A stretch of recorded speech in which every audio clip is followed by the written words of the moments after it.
Madame, Monsieur, bonjour. Vous le savez certainement, le conseil d'administration et le bureau de notre association m'ont porté à la présidence. Je voulais partager avec vous à la fois ma fierté, mais aussi la conscience que j'ai de ce que cela m'oblige.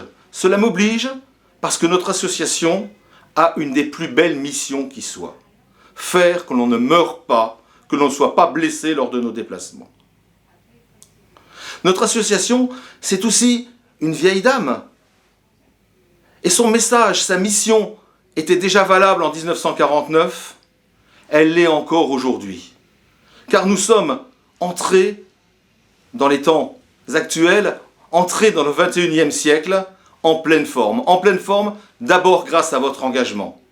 Aussi parce que, sous l'impulsion de mes prédécesseurs, François Pierson et Stéphane Deschner, que je salue, sous l'impulsion de notre délégué général, Anne Lavaux, et de l'ensemble des équipes permanentes, nous avons su nous adapter et faire que notre action, notre message, soit actuel. Nous avons également traversé la pandémie avec une certaine sérénité. Mais ce n'est pas parce que tout va bien que nous n'avons pas des challenges devant nous.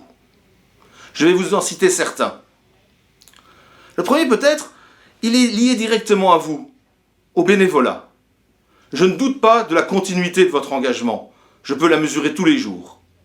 Par contre, il nous faut également de plus jeunes bénévoles dans un monde où les sollicitations sont multiples. Ces sollicitations multiples, on les retrouve également sur nos donateurs. Sans compter la crise économique actuelle qui font que certains ont plus de difficultés. Et même nos donateurs institutionnels demandent un peu plus. Et il est important pour nous de trouver le juste équilibre entre l'intérêt général que nous portons et la satisfaction de ceux qui nous soutiennent. Mais sur le plan de nos actions, sur le plan de ce que sont les déplacements aujourd'hui, nous avons également des évolutions que nous devons anticiper.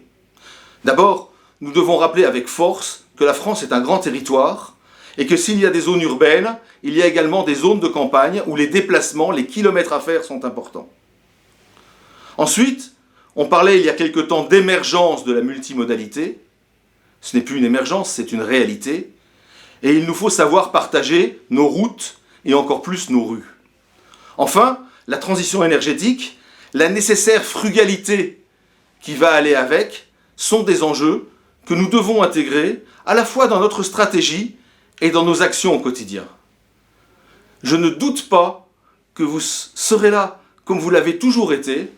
Et je tenais à vous dire que tant Anne Lavaux que moi-même prenons l'engagement non seulement d'être à vos côtés par nos actions propres, mais d'être à vos côtés sur le terrain, et j'ai hâte de pouvoir vous retrouver. Merci beaucoup et à bientôt.